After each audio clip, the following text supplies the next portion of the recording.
ኣብዚ ጊዜና ንኣልቦና ዝሰርቁ ብዙሓት ነገራት ተኸቢብና ንርከብ። ትኹረት ምግባር ከም ዓብዪ ብድሆ ኣብ ዝረአየሉ ዘመን ዓበይቲ ለውጥታት ዝመፁ ካብ ዓበይቲ ስጉምትታት ዘይኮነስ ካብቶም መዓልታዊ ንገብሮም ንኣሽቱ ልምድታት እዮም። ንህይወትካ ብሓዱሽ መልክዕ ክትቐርፃ ዝሕግዙኻ 10 ነጥብታት ክነግረካ። ሰላም፣ እዚ ቻናል ስነ ልቦና እዩ። እዚ መደብ ዘሰናድአልኩም ድማ ኣነ ሓፍትኩም ሊድያ እየ። ነዚ ቻናል ሓደሽ እንተኮይንኩም ሰብስክራይብ ገበሩ። እቲ ቀዳማይ ንነዊሕ ትሕዝቶታት ግዜ ሃብ። ኣብዚ ጊዜና ንኣእሙሮና ብሓፀርቲ ቪድዮታት ከም ቲክቶክ ሪልስ ነዘናግዑ ኣለና። እዚ ድማ ትኹረት ናይ ምግባር ዓቕምና የዳኽሞ። ንኣልቦኻ ዳግማይ ንምህናፅ ነዊሕ ፊልምታት ተመልከት፣ መፅሓፍቲ ኣንብብ። እዚ ልምዲ እዚ ንኣእምሮኻ ኣብ ሓደ ነገር ንነዊሕ ግዜ ተተኪሩ ክፀንሕ ዝኽእል ጨዋዳ ይሃንፀሉ እዩ።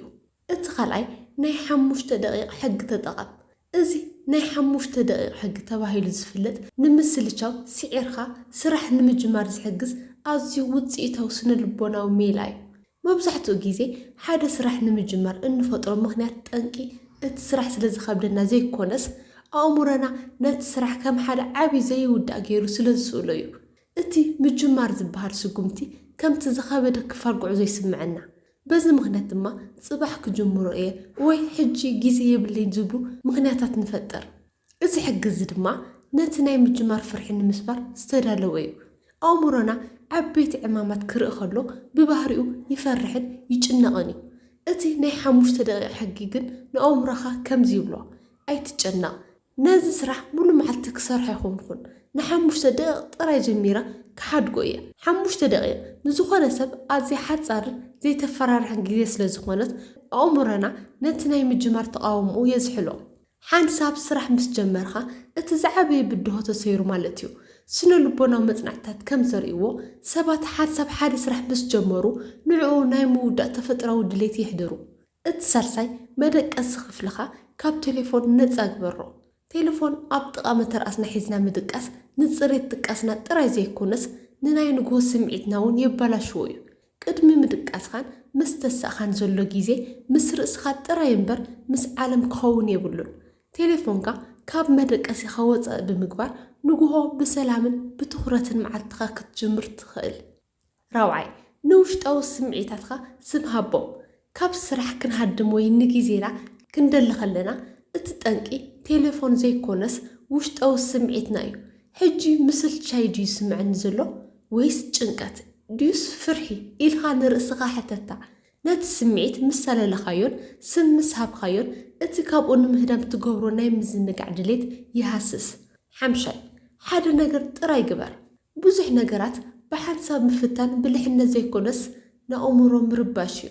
ፊልም ክትርኢ ከለኻ ቴሌፎንካ ኣይትተንክፍ። ዝተሓተ ፅሑፍ ሰብታይትል ብምጥፋእ ድማ ንኣእምሮኻ ንክሰምዕን ንክትዕዘብን ኣገድዶ። ኣብ ሓደ ግዜ 100% ኣብ ሓደ ነገር ምዃን ናይ ትኹረት ሓይልኻ ይውስኾ። ሻድሻይ ከባቢኻ ብምቕያር ንኣእምሮኻ ኣነቃቕሖ። ኣብ ሓደ ቦታ ጥራይ ኮፍ ኢልካ ምስራሕ መሰልቸዊ ክኸውን ይኽእል እዩ።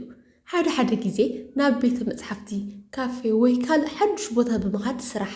እቲ ሓዱሽ ከባቢ ንኣእምሮኻ ካብቲ ዝለመዶ ድቃስ የበራብሮን ሓዱሽ ናይ ፈጠራ ሓሳባት ንክመፁ ይሕግዞን። ሻውዓይ ናይ ሓቂ ዕረፍቲ ውሰድ። ዕረፍቲ ክንወስድ ከለና ኣብ ክንዲ ኣብ ስክሪን ንጥሕል ናብ ተፈጥሮ ንውፃእ። ኣእምሮና ንኽዕርፍ ፀጥታን ተፈጥራዊ ኣየርን የልዮ። ንፋስ ምቕባል፣ ተፈጥራዊ ምርኣይ ወይ ብእግርኻ ምጓዓዝ ንኣእምሮኻ ሓዱሽ ሓይሊ ይህቦ። ሻምናይ ዓርኪ ምረፅ። ከማኻ ራእይን ትኹረትን ካብ ዘለዎም ሰባት ኣይትርሓቕ። እቶም ትቐርቦም ሰባት ኣብ ባህሪኻ ዓብዪ ፅልዋ ኣለዎም። ምሳኻ ብሓባር ክመሓየሹን ትኹረት ክገብሩን ምስ ዝኽእሉ ሰባት ግዜኻ ምሕላፍ ንዕላማኻ ብዝቐለለ ንክትበፅሖ ይሕግዘካ። ተሽዓይ ስጉምታትካ መዝግብ።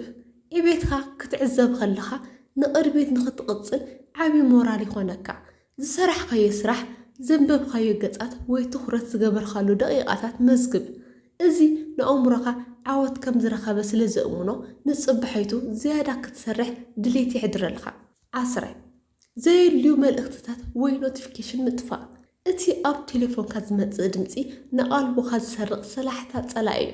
ዘየድልዩ ምልክታት ብምጥፋእ ኣብ ስራሕኻ ወይ ኣብ ዝርርብካ ሙሉእ ትኹረት ክትገብር ዕድል ሃብ። ንስኻ ኢኻ ንቴሌፎንካ ክትእዘዝ ዘለካ እምበር ንሳ ንዓኻ ክትእዘካ የብላን። ዓወት ማለት እቲ መዓልታዊ ንገብሮ ንኣሽቱ ለውጥታት ድምር እዩ። ሎሚ ሓንቲ ካብዚኦም ብምጅማር ናብ ዝሓሸ ህይወት ተጓዓዝ። ንሎሚ ዘዳለኸልኩ መደብ እዚ ይመስል። እዛ ቪድዮ ጠቃምቲ ኮይና እንተረኺብኩማ ላይክ ክትገብሩ ኣይትረስዑ። ንቐጻሊ ተመሳሳልቲ ሕቶታት ንምክትታል ድማ ሰብስክራይብ ብምግባር ስድራ ቤትና ኩኑ። ዝኾነ ርእይቶ ወይ ሕቶ እንተልይኩም ኣብ ኮሜንት ሴክሽን ጻሓፉለይ። ኣብ ዝቕጽል ቪድዮ ብኻልእ ኣገዳሲ ኣርእስቲ ክሳብ ንራኸብ ሰላም ጽንሑ።